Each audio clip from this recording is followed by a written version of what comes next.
안녕하세요. 한국무역정보통신에서 근무하는 김현철 연구원입니다. 무역이라는 딱딱한 주제에 유튜브를 방문해 주신 분들께 감사드립니다. 일반적인 국내 상거래에서는 배송 업무를 B2B 무역에서는 통상 선적이라고 표현합니다. 선박과 항공기의 구분 없이 무역에서는 통합해서 선적이라고 부르고 있습니다. 이번 시간에는 무역의 가장 보편적인 운송 방법인 컨테이너 기반으로 하는 해상 선적 절차에 대해서 알아보겠습니다. 먼저 선박 스케줄과 선박 부킹부터 알아보고 시작하겠습니다. 시스템을 활용하는 학습 방법이어서 일반적인 무역 실무 교육과는 약간의 차이가 있을 수 있습니다. 선박 스케줄과 부킹에 대한 기본 개념을 알아보고 기재 항공에 대해서 학습하겠습니다. 먼저 애니메이션이 전달하는 메시지를 들어보고 시작하겠습니다. 보시죠. 오해영 인턴, 일전에 제가 지시한 선적 스케줄 조회 결과는 어떻게 되었나요? 가능한 선박 스케줄이 무엇인지 제게 알려주시기 바랍니다. 네, 조회 완료했습니다. 잠시 후 차장님께 보고드리겠습니다. 그 이후에는 어떤 일을 해야 하는지요? 이전에 부산에서 미국 LA 롱비치로 가는 선적권 선박 스케줄 중에 가장 적절한 것을 골라야 합니다. 그리고 그 스케줄에 맞게 부킹을 하면 돼요. 네, 부킹 요청서를 작성한 뒤 검토받도록 하겠습니다. 가장 적절한 스케줄을 부킹하기 위해서는 우선 전체 스케줄부터 봐야겠지? 맞습니다. 여러 스케줄을 조회한 후 가장 좋은 스케줄을 선택하는 방식으로 하시면 됩니다. 자, 시작! 수출자의 선적은 선박 스케줄 확인부터 시작합니다. 선박 스케줄은 선사 홈페이지 또는 쉬핑 가제트와 같은 매거진 또는 국제운송 전문 플랫폼을 통해서 1차적으로 입수할 수 있습니다. 1차적으로 입수된 정보를 기준으로 해당 선사 아웃바운드 담당자와 직접 통화해서 스케줄 사항과 운임을 최종 확인하고 부킹을 진행합니다. 해상과 항공의 국제운송을 다루는 물류 현장에서는 수출과 수입이라는 용어보다는 수출을 아웃바운드, 수입을 인바운드라고 부르고 있습니다. 또한 선박 회사보다는 선사라는 용어를 더 즐겨 사용합니다. 선박을 예약하는 시점은 수출 상품의 준비가 완료되는 시점에 맞추어서 공장 출하일을 기준으로 통상 2-3주 전에 미리 예약을 하게 되겠습니다. 선박에 예약하는 주체는 수출자가 직접 할 수도 있고 포도와 같은 운송 주선인에게 위탁할 수도 있습니다. 또 계약 시 합의한 인커텀스 인도 조건에 따라서 수입자가 지정한 운송사를 통하여 진행할 수도 있겠습니다. 선적과 관련한 이해 당사자에는 다수의 물류 업체가 관여하게 됩니다. 우선 수출자에 해당하는 송화인, 화물을 받는 수화인이 있습니다. 또 화물의 국제 운송을 주선하고 대행하는 전문 포도가 있습니다. 수출자 공장으로부터 공항 또는 항만까지 내륙 운송을 책임지는 트럭 회사가 있고 실제 화물을 운반하는 선사와 항공사가 있습니다. 이외에 공항과 항만 인근에 위치한 물류센터, 화물을 싣고 내리는 하역 일을 서비스하는 항공화물 터미널과 컨테이너 터미널이 있습니다.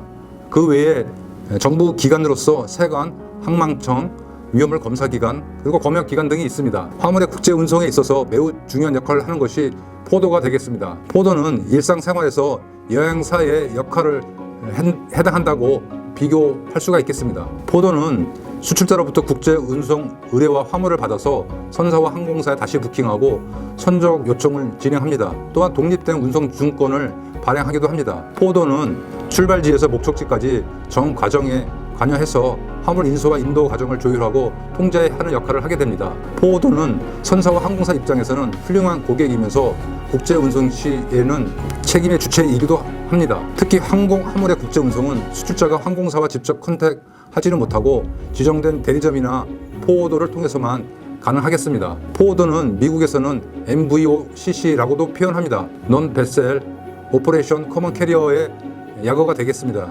즉 선박이나 항공기는 없지만 화물 운송을 책임지는 운송사라 하겠습니다. 수출자는 국제 운송에 전문화된 포워더를 다수 선정해서 적절히 활용하는 것이 운송 리스크를 줄이고 성공적인 납기 준수를 할 수가 있겠습니다. 무역 실무에서는 수출자의 화물 운송 대다수가 국제 운송 전문가인 포도에 위탁을 해서 선적을 진행한다고 보면 되겠습니다. 선적과 관련되는 업무 흐름을 보겠습니다. 수출자는 상품 출하일 2-3주 전에 전문 포도를 활용해서 해당 지역을 운송하는 여러 종류의 선박 스케줄을 입수합니다. 이후에 수출자는 내용을 확정해서 포도의 부킹과 선적을 의뢰합니다. 포도는 수출자의 화물 정보와 선적 의뢰 내용을 바탕으로 해서 선사와 직접 컨택해서 수출자를 대리해서 선박 부킹과 선적 요청을 진행합니다. 선박 부킹이 확정되면 포워더는 거래처 트럭회사에 지시해서 빈 컨테이너를 투입시키고 수출자의 수출 화물을 인수하게 됩니다. 트럭회사는 컨테이너 화물을 인수해서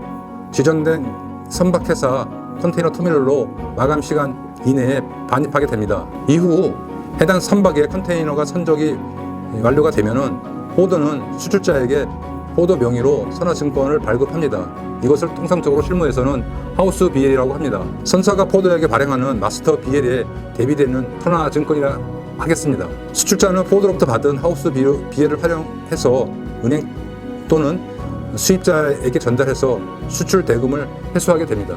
선박 스케줄과 부킹 시 사용되는 주요 항목에 대해서 좀 더 세부적으로 알아보겠습니다. 중요한 기재 항목으로서 선박 부킹 번호, 화물 관계자, 선박 운항 정보, 화주 도어 정보, 그리고 컨테이너 관련된 정보가 있습니다. 먼저 선박 부킹 번호가 되겠습니다. 선박 부킹 번호는 수출자가 부여하는 번호는 아니지만 포워더로부터 의뢰받은 화물 운송권에 대해서 선사가 최초에 부여하는 관리 번호로서 수출 화물이 통제되는 번호입니다. 수출 화물의 흐름에 있어서 선화증권 번호와 더불어 매우 중요한 선적전 관리 번호가 되겠습니다. 화물 관계자 정보가 되겠습니다.